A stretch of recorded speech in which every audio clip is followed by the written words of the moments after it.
sétimo ano, tudo bem com vocês? Espero que sim. Eu sou a professora Naira Silva, sou eu que vou estar a partir de agora ministrando a disciplina de História para vocês, tá legal? Então, desde já, convido vocês a organizar o seu material, o seu livro, organizar o seu cantinho de estudo, tá bom? Porque hoje a nossa aula promete ser cheia de conhecimento, ser uma aula muito produtiva, tá bom? Então acompanhem aí a nossa videoaula e aprendam bastante. Vamos lá! Olá, tudo bem com vocês? Sétimo ano. Como eu havia falado, eu que vou estar agora ministrando as aulas de História.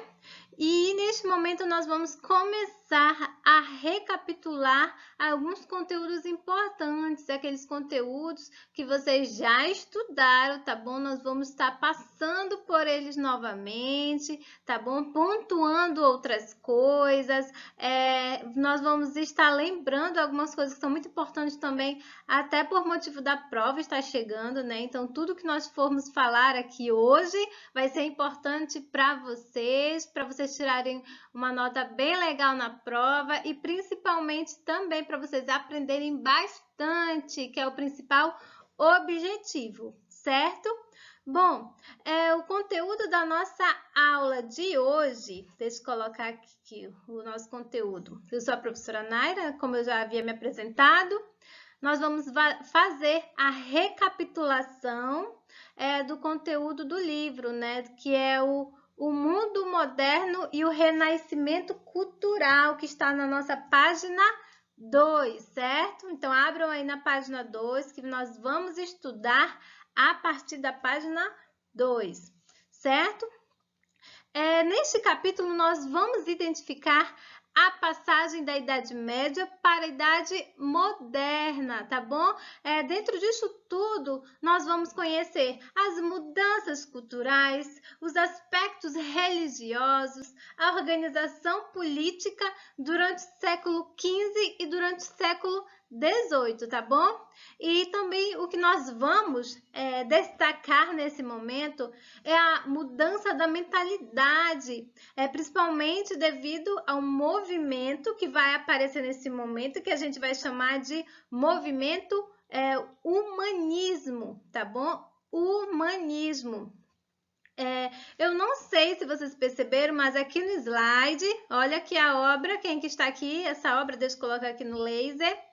Essa obra aqui tá com a identificação aqui embaixo, Leonardo da Vinci. Isso aqui é a nossa querida Mona Lisa. Mona Lisa. Vocês sabem por que essa obra, tá bom? Ela aparece no início do nosso livro, do nosso capítulo, essa obra de Leonardo da Vinci? Bom, eu vou explicar para vocês. Esse quadro, ele é um dos quadros mais famosos do mundo e caro também, tá bom? Não vai esquecer, é famoso e muito caro. Esse quadro, ele foi produzido para ser um presente para um rei, tá legal? Ele foi, olha só a importância dele, era um presente para um rei, não era presente para qualquer pessoa, né? Esse quadro ele vem apresentar alguns traços importantes, que são alguns traços característicos daquilo que nós vamos começar a estudar a partir de agora, tá bom? Vamos observar aqui, deixa eu colocar aqui o laser.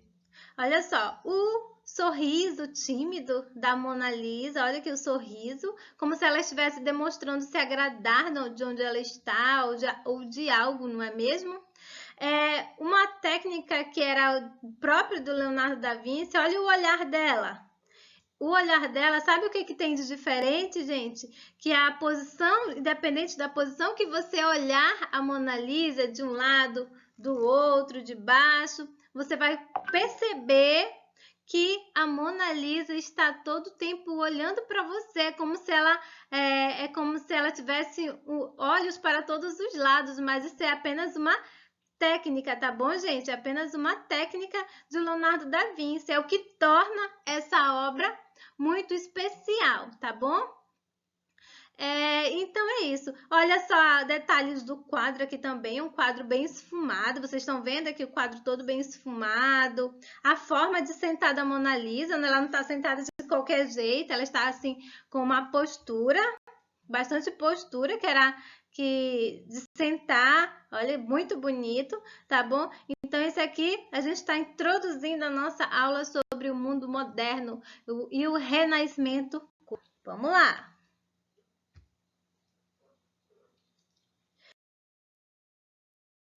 Como surge o mundo moderno, hein, gente? Como é que surge o mundo moderno? Aqui eu pontuei, surge com a queda do sistema feudal, ou seja, quais são os fatores que levaram ao sistema feudal? Quais são, professora?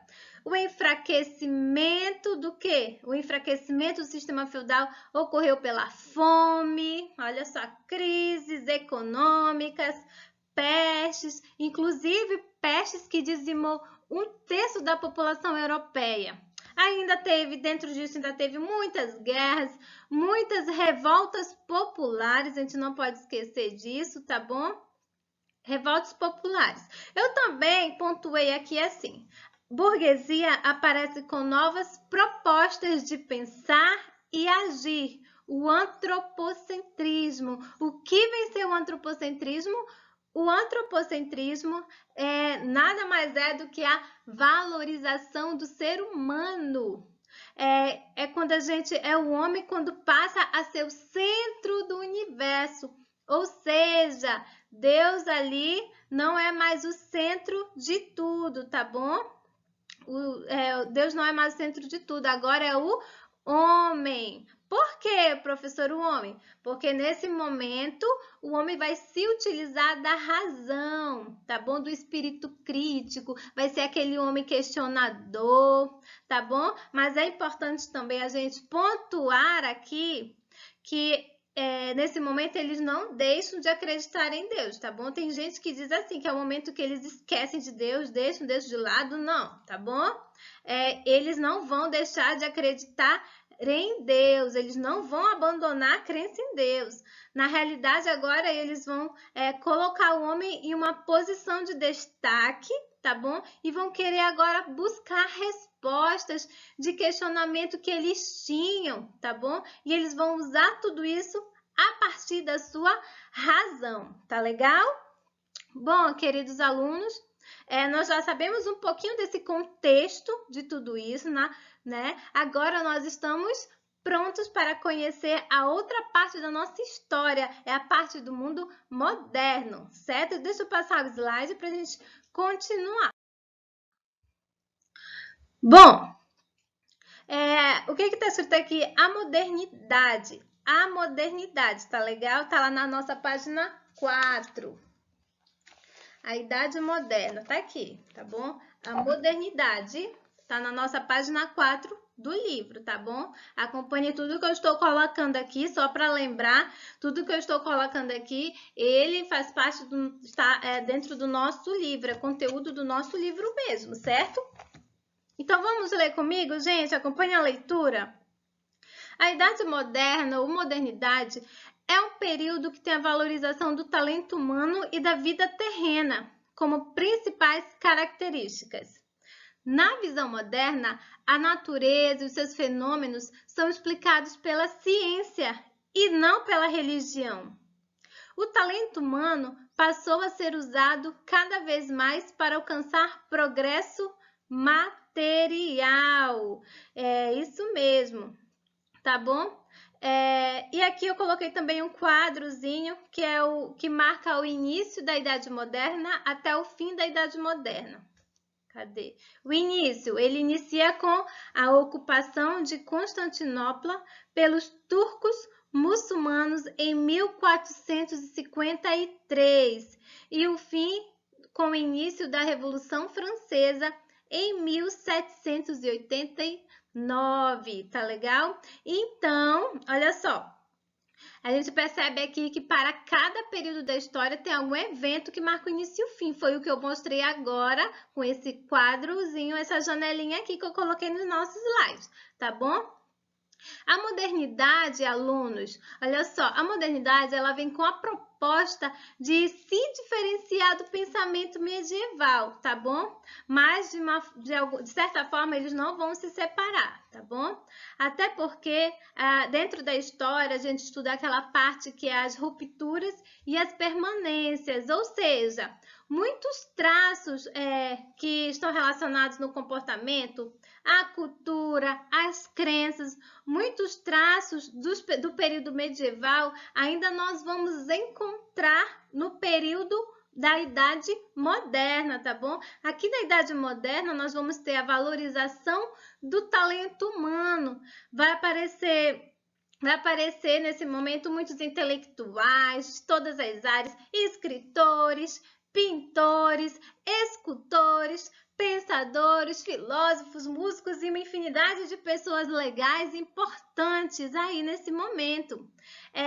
E todas essas pessoas, esses artistas, esses intelectuais, eles vão se sentir à vontade para trazer novas propostas, novas ideias, novas técnicas, eles vão estar à vontade nesse momento.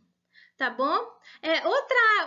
Outro ponto da modernidade, da Idade Moderna, é que nós vamos ter nesse momento também a valorização da vida terrena. O que significa isso? Isso significa que o importante agora é pensar naquilo que nós podemos ver nesse momento, que nós podemos sentir.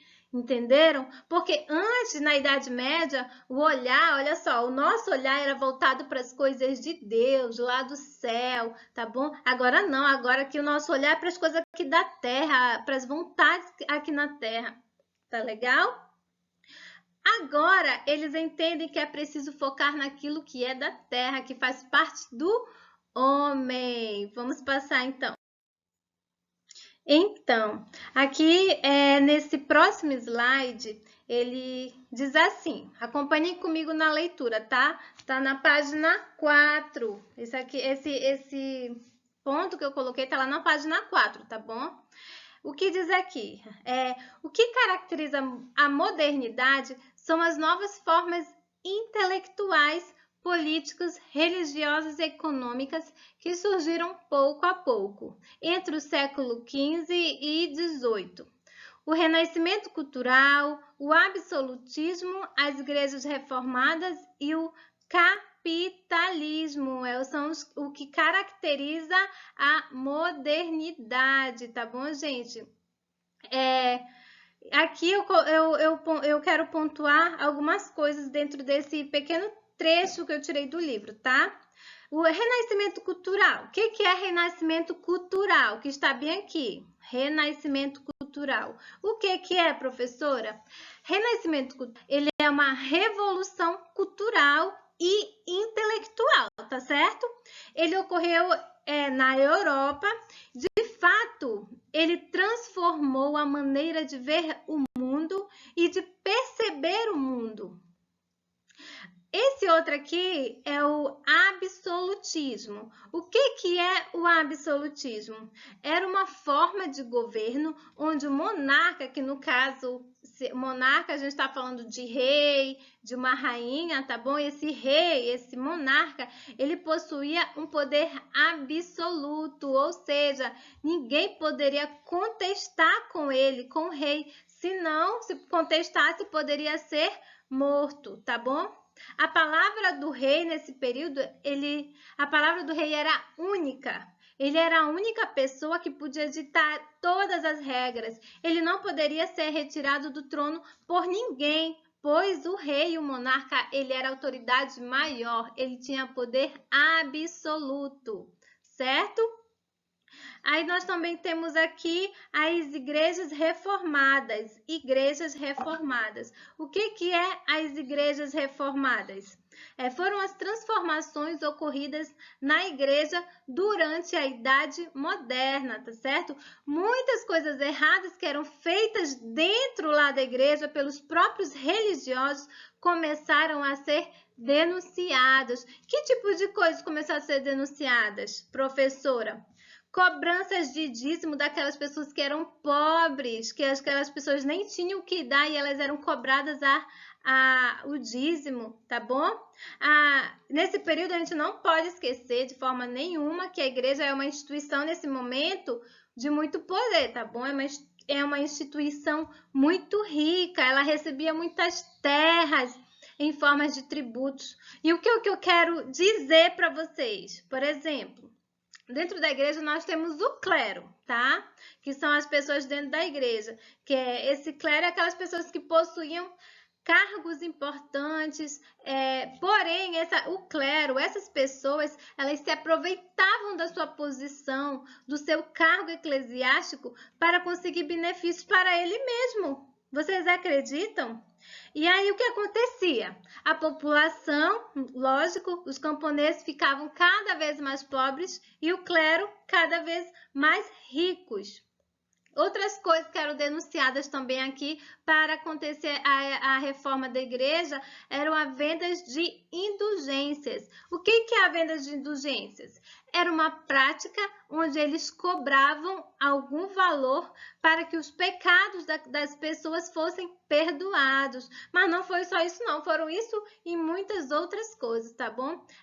E isso só foi um dos motivos que levou à reforma da igreja. Aqui nesse momento nós temos também a imagem de Martinho Lutero, tá bom? Que ele era um monge. Martinho Lutero era uma pessoa que estava indignada, tá bom? Indignada, insatisfeito com essas práticas da igreja, com a prática da igreja católica. Aí esse Martinho Lutero, ele vai apresentar algumas teses, 25 teses, que na realidade era um documento muito importante, tá? Que apresentava, e nesse documento ele denunciava todos os erros da igreja, e além de denunciar, ele ainda dizia por que a igreja estava fazendo aquilo e aquilo era errado, tá bom? Até que o que aconteceu? Esse documento acabou se espalhando por toda a Europa e acabou acontecendo o reformismo da igreja. A igreja ela foi nesse momento reformada. Essas teses, elas se consolidaram, tá bom? Se consolidaram e, consequentemente, surgiram igrejas, tá bom? Que já começou a pregar essas teses de Martinho Lutero, tá bom? Mas agora, a ideia de Martinho Lutero, desse documento, trazia outras ideias também. O que dizia? Pregava mais, falava mais sobre o amor, falava mais sobre a questão da fé, tá bom? Aquele pensamento que é melhor dar para a pessoa do que receber, né? Que é o que os clérigos faziam muito na Igreja Católica, né? Eles queriam receber demais. E Martinho Lutero, ele vem dizer que não, que é melhor a gente dar para os pobres do que receber, tá bom? Ele vai falar de uma fé verdadeira nesse momento, tá certo? Então, ele vem assim pensar mais no pobre, né? Eu também pontuei aqui o capitalismo, tá? Eu pontuei não, está no livro, tá? O capitalismo. O que é o capitalismo? É um sistema econômico que visa o lucro, que visa a acumulação de riquezas. Acumulação de riquezas está baseado na propriedade privada e nos meios de produção. Então, assim, nesse momento do capitalismo, nós temos aí, né, a questão do trabalho, a questão da renda, as indústrias vão crescendo. Então, assim, essas são as características principais da modernidade, tá bom? Vamos passar aqui.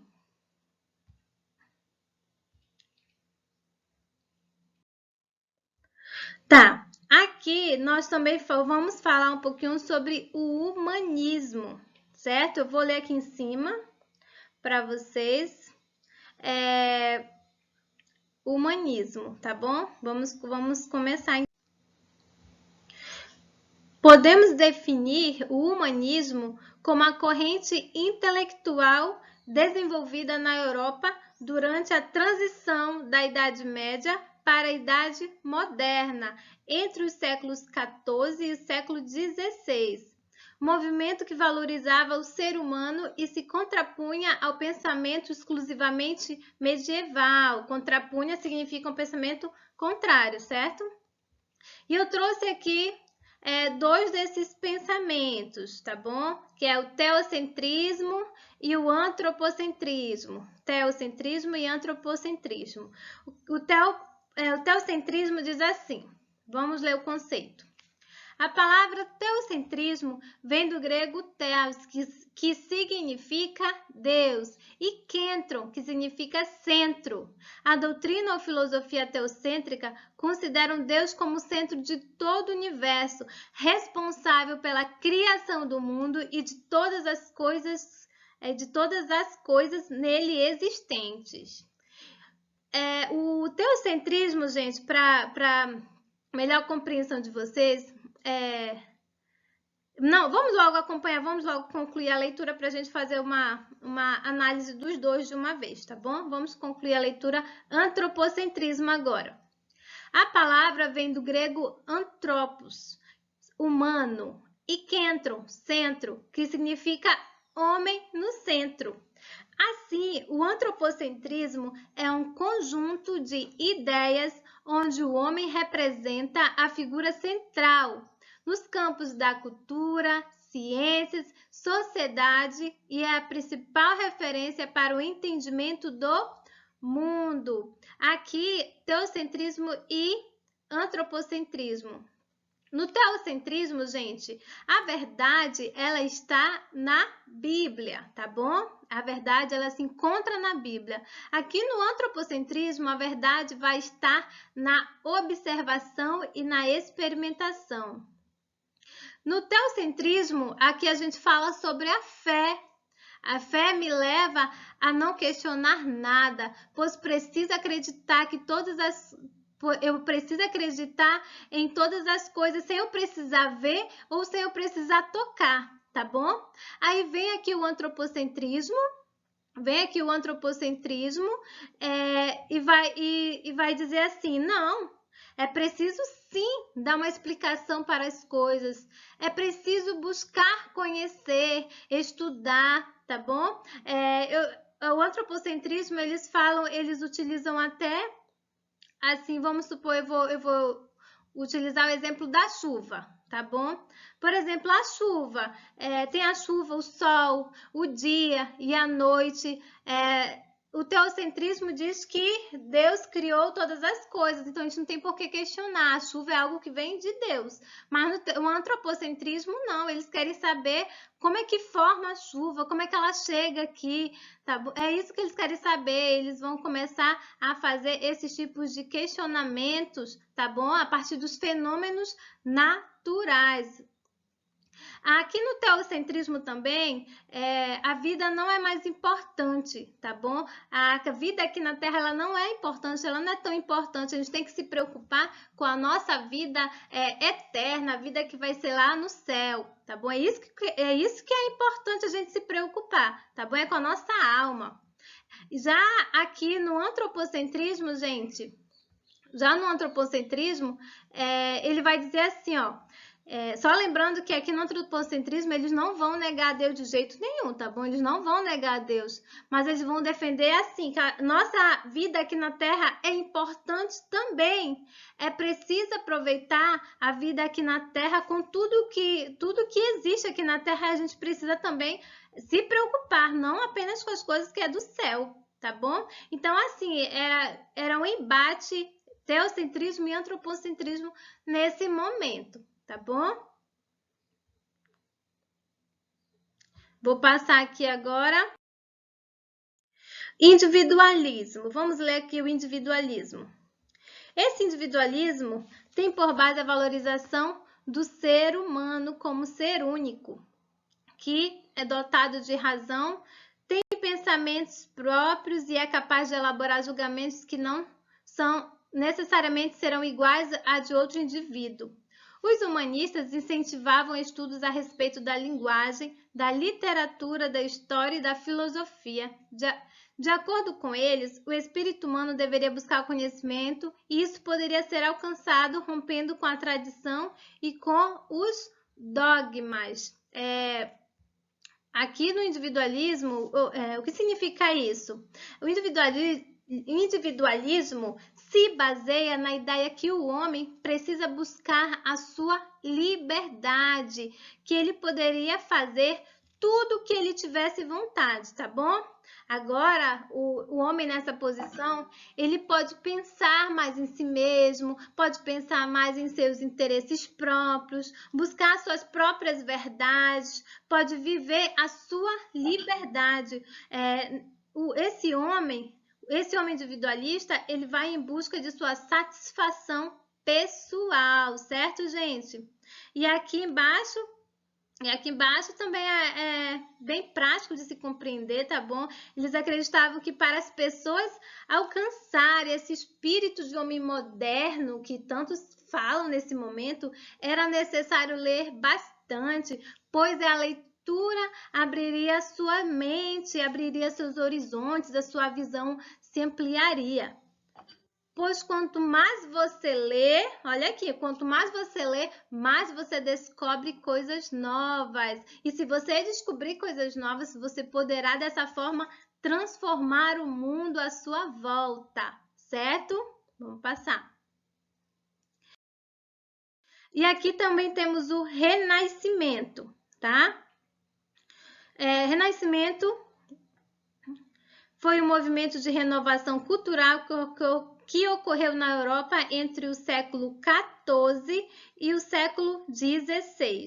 De grande abrangência, manifestou-se em todas as áreas do conhecimento e mudou a visão que o homem tinha do mundo. Isso está na página 5 ainda, tá, gente? Nós estamos... o Renascimento, só para vocês verem, começa aqui no finalzinho do livro mesmo, tá bom? Então... pela própria palavra, né, o renascimento, a gente já consegue entender. Renascimento vem da expressão nascer de novo, nascer outra vez. Mas por que será que tem essa conotação, nascer outra vez? Renascimento, nascer outra vez. Por que será? Bom, porque eles pensavam que na Idade Média a cultura, olha só, na Idade Média, eles pensavam que antes, na Idade Média, a cultura naquele período tinha morrido, acabado, tá bom? Como tudo lá na Idade Média era pautado na igreja, naquele pensamento religioso, acreditavam que as pessoas, nesse período, eles não tinham tempo para se preocupar, para se ocupar realizando produções artísticas. Eles julgavam a Idade Média como um período sem cultura, tá bom? Eles julgavam a Idade Média como um período sem cultura. Vou prestar atenção nisso. Mas lembrando que no ponto de vista deles, tá? Era no ponto de vista deles isso. E para eles também, na idade moderna, eles estavam agora resgatando essa cultura que a Idade Média tinha acabado. Eles estavam resgatando, colocando para nascendo de novo. Por isso que se diz renascimento, tá? Fazer novamente, nascer de novo, tá bom? Vamos continuar aqui. Aqui eu coloquei algumas imagens renascentistas, tá? Que é Pietà, 1498-1499, Asclépio, Deus da Medicina, século II a.C. Essas imagens renascentistas, por que eu coloquei essas duas figuras aqui? Bom, na primeira figura, tá? Que é o Deus da Medicina, a gente observa uma escultura. Essa escultura, vocês observam que há uma valorização da beleza. Olha aqui os detalhes, os traços. Podem observar que ele tem uma valorização da beleza do ser humano, do homem. Uma harmonia. Há uma atenção, uma preocupação com cada detalhe, não é mesmo? Aqui nessa segunda imagem, a gente já consegue... que é a imagem de Michelangelo, a gente vê Maria, Virgem Maria, segurando seu filho, Jesus Cristo, e aí ele já está sem vida, morto, né? Vamos observar os detalhes da vestimenta da Maria, os detalhes da vestimenta dela. As expressões dos personagens. Aqui as expressões dos personagens. Tudo isso, ó, essas imagens, essas esculturas, tudo isso era muito bem pensado. Ele já estava trabalhando muito os detalhes, as expressões, os sentimentos, tá bom? Nesse período, tá? Vou passar aqui. Nós temos aqui também a característica do Renascimento. Qual é a característica do Renascimento? Hedonismo, que eu vou apenas ler, é a valorização do prazer gerado pelo estímulo dos sentidos. Se origina de uma corrente filosófica criada na Grécia Antiga, tá bom? Isso aqui, ó, tá lá na página 8. Hedonismo é valorização do prazer gerado pelo estímulo dos sentidos. Só para lembrar quais são nossos sentidos, ó, hein? Vocês se lembram? O tato, que está relacionado ao prazer do toque, né? Que é uma valorização ao prazer, então é o prazer do toque. O paladar, que está relacionado ao alimento, ao prazer do alimento. A visão, aquilo que você vê, que você observa, ou seja, está relacionado ao prazer daquilo que você está olhando, tá? A audição, o prazer daquilo que você ouve. Olfato, que é o prazer daquilo que você cheira, tá bom? Isso quer dizer que hedonismo valoriza todas as formas de prazer, tá bom? E as formas de prazer são o quê? A comida, a música, os gostos, o filme, aquilo que você assiste, tá bom? Tudo isso, de acordo com o hedonismo, precisa ser valorizado, certo? E nós temos aqui a razão, vou apenas ler. É a capacidade da mente humana em raciocinar, aprender, compreender, julgar. É particularmente associada à natureza humana. Vamos passar. Renascimento científico. Renascimento científico. A nova forma de pensamento que floresceu com o renascimento cultural. E que valoriza a raça humana e sua capacidade de buscar respostas para as grandes questões da humanidade por meio da observação e da experimentação. Acabou se refletindo em uma série de novas descobertas científicas. Por esse motivo, muitos estudiosos afirmam que houve também um renascimento científico. Para melhorar o entendimento de vocês, o que acontece? Na Idade Média, tudo era explicado a partir do pensamento religioso, né? O sol, a chuva, desculpa, o dia, a noite, todos esses fenômenos aconteciam pela vontade de quem? De Deus, pela intervenção de Deus, tá bom? Não cabia o homem questionar isso. Agora, na Idade Moderna, não. Agora, a Idade Moderna, a necessidade de conhecer e de explicar os fenômenos, de procurar respostas para todos esses fenômenos, tudo que acontece, tá bom? E nesse período houve grandes avanços na área da astronomia, na área da medicina, matemática, física, química, biologia. A gente vê nesse momento também instrumentos científicos, principalmente na área da observação astronômica. Então, assim, a gente tem uma gama de coisas que vão surgir nesse momento, tá legal? E aqui nós temos a imagem de Leonardo da Vinci e Nicolau Copérnico, certo? Eles dois eram, Nicolau Copérnico era astrônomo e matemático, tá bom? Foi considerado o pai da astronomia moderna, tá bom?